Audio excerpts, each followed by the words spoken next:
welcome back to our channel. Today we're going to be talking about Thailand. So, to start off, we took a flight from Delhi to Bangkok, and that's where our Thailand journey began. And I guess we'll start off with how it was at the airport. So the airport was really nice, big. Bangkok is a main city, so lots of International. Lots of international flights, lots of resources there. So you're not going to have any problem getting from there to your hotel. But the first thing we did was get our SIM cards, because you know how important that is for us if you've watched any of our other videos. And so the cost of the SIM card was... It turned out to be very expensive, and we didn't understand the conversions yet. So it came to about 1,000 baht for 8 days of service with 25 gigabytes during those 8 days. And that's for a really high speed one. There were options that were cheaper, but they were limited to like lower speeds, or they were for a shorter amount of time, which comes to about $39 to $40 Canadian. But it's fine, like we got it, and we do recommend getting it at least one between a couple if there are two of you, because then I guess you could do the whole hotspot method.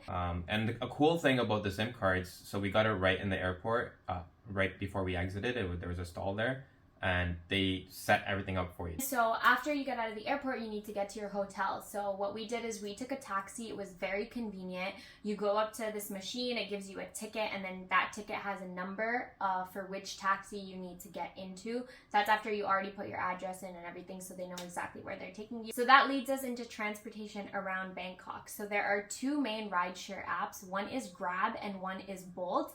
We realized over time that Bolt has always been cheaper than Grab. Coming from India, we thought rickshaws were really the cheap way to get around. And in Thailand, they're called tuktuks. They're a little bit different, but they're tuktuks. And we thought that would be the cheaper option to get around, but it's usually not the case. It's not. We only took a tuk-tuk like twice during our trip, even though we would have loved to take it so much more because it's a fun way of getting around. But they are not down to negotiate. They will tell you a price way higher than the app is showing you. And then even if you show them that, oh, look, the app is cheaper, they don't care. They'll just be like, okay, then just go with the app. So another option of getting around, which is actually the cheapest option we found to get around in Thailand, is to book a motorbike. And you can kind of hail them down on the street, or what we often did is do it through the Bolt app. And okay, I'm laughing.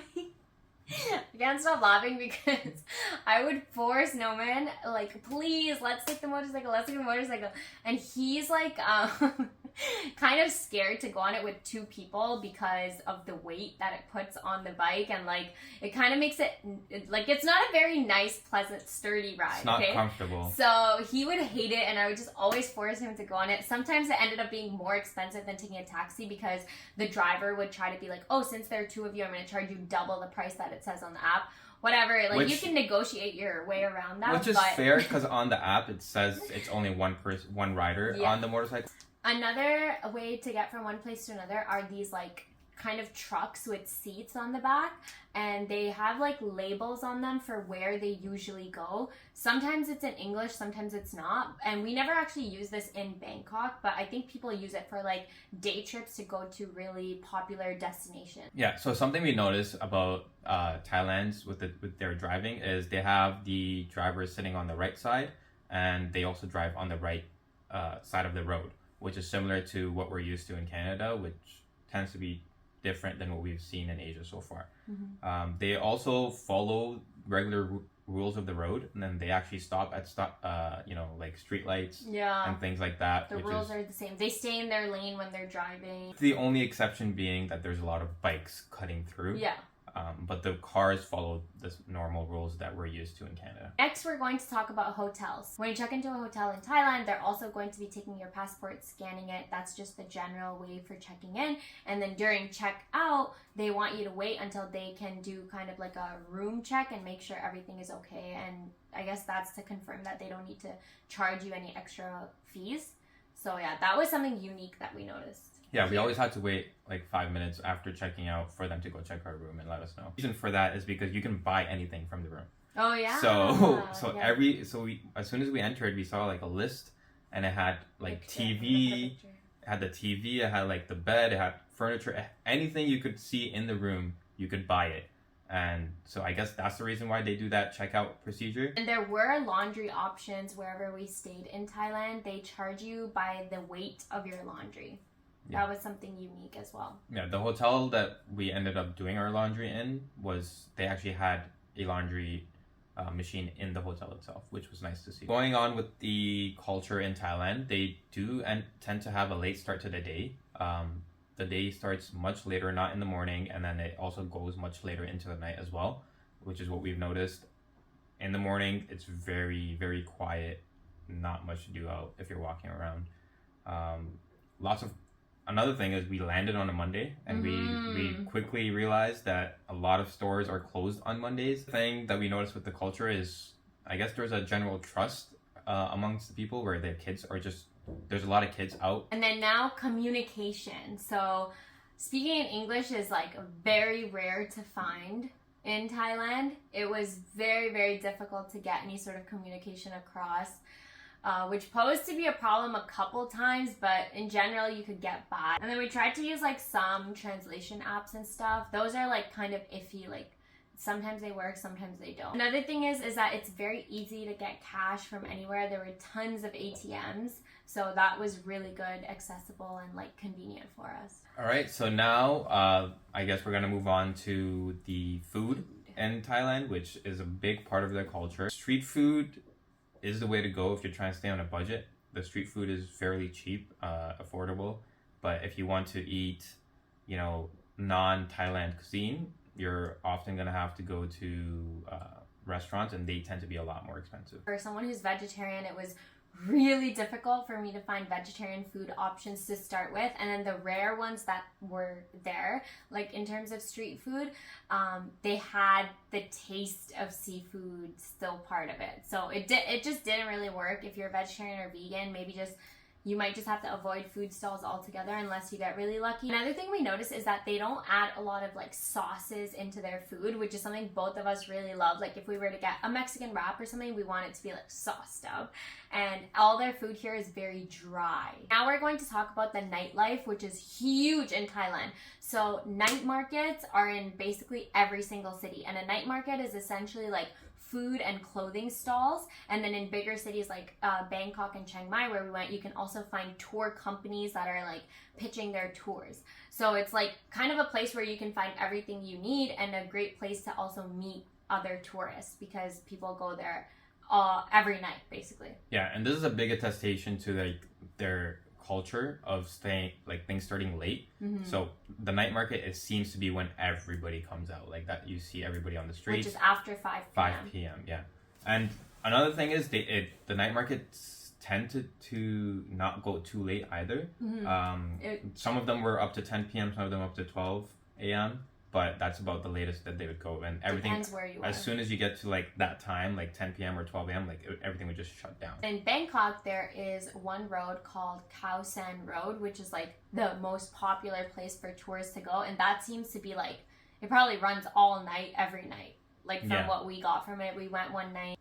It seems like anything goes in Thailand, especially in Bangkok and the Khao San Road. Like with no judgment. Very open. It seems like it's very open, yeah. Yeah, like they're just open-minded to trying anything. Another thing is that the drinking culture there is really big. So if you're not much of a drinker, or like, you don't want to drink every single night, then you can opt for non-alcoholic drinks, but you'll notice that the vibe around is just all about like partying and high energy. So it's still a fun time without drinking because there are lots of food options and other things to do, and you can still mix well with the crowd, but just be aware that it is mostly about drinking. And the weed has been recently legalized there, so that's also, it seems like it's huge there now. And one other thing I want to add about the culture there with the food especially is there's a lot of really funky and weird stuff that you could eat and try. Yeah, like the scorpion. Yeah, there was like a scorpion on a stick, walking around with all sorts of like different insects and funky stuff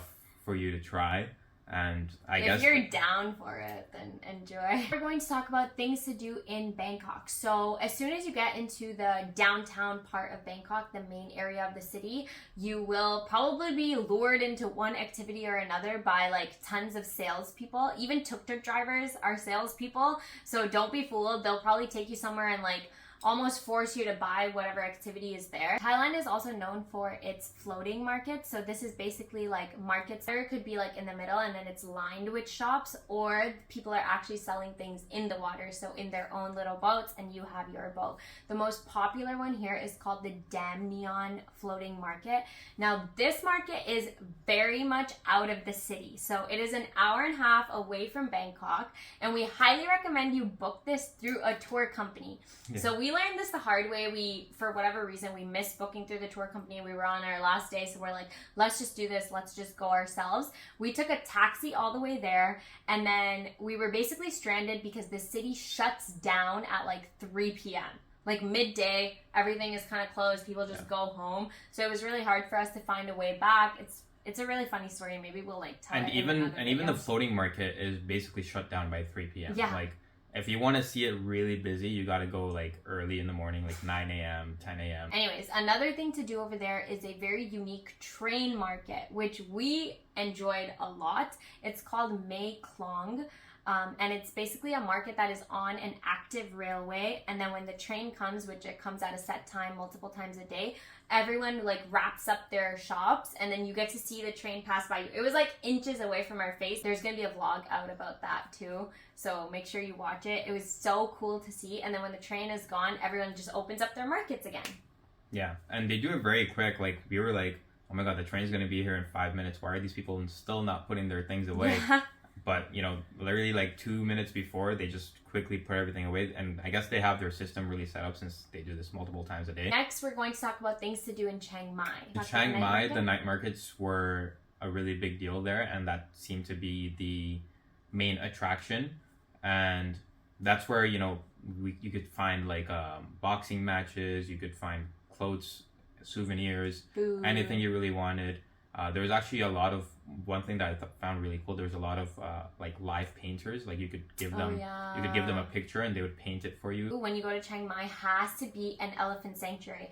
There are so many options that you have, so don't worry, you'll find something or the other. It's not necessarily a cheap experience, which is why sometimes people debate about whether to do it or not, but I would 100% say it's worth every single penny that you put into it. So the elephant sanctuaries, the cool part about these ones is that they tend to be very ethical. So what we learned is that elephants are not designed to be ridden by humans, and it actually really badly damages their spine and their back. So a lot of these places, they used to have elephant rides, and now these elephants have essentially been rescued from that life, and they don't have to give people rides anymore. And we recommend getting one that has a baby in the family. We specifically chose a package, like we asked the person that we were booking through, like we want the one that has a baby. And then another very common day trip from Chiang Mai is to go to Chiang Rai, which is how many hours away? About 3 hours. Which is about 3 hours away. We also booked this through a tour company, and they took us to all the like really famous landmarks that are in Chiang Rai. It's known for basically the White Temple is the biggest tourist attraction there, and then there are a bunch of other unique temples as well. So this was a full day trip, incredibly tiring, but so worth it. Just so you know, the reason why we said it's a tiring and a whole day thing is because it's 3 hours one way and 3 hours the other way back. So overall, Thailand experience was amazing. A very like laid back, chill place, but also lively at night. Oh my God, we didn't even talk about the massages. So another big thing that you absolutely have to do in Thailand is to get a massage, get a Thai massage. This is very different to what you would expect from a Western style massage. A Thai massage is very, I mean, I personally really liked it. She didn't as much because they're actually trying to like loosen up your muscles. The cheapest place to find them is the night market though. Yeah. Our conclusion for our trip for Thailand, and we really loved it. I would, definitely highly recommend. Definitely recommend. And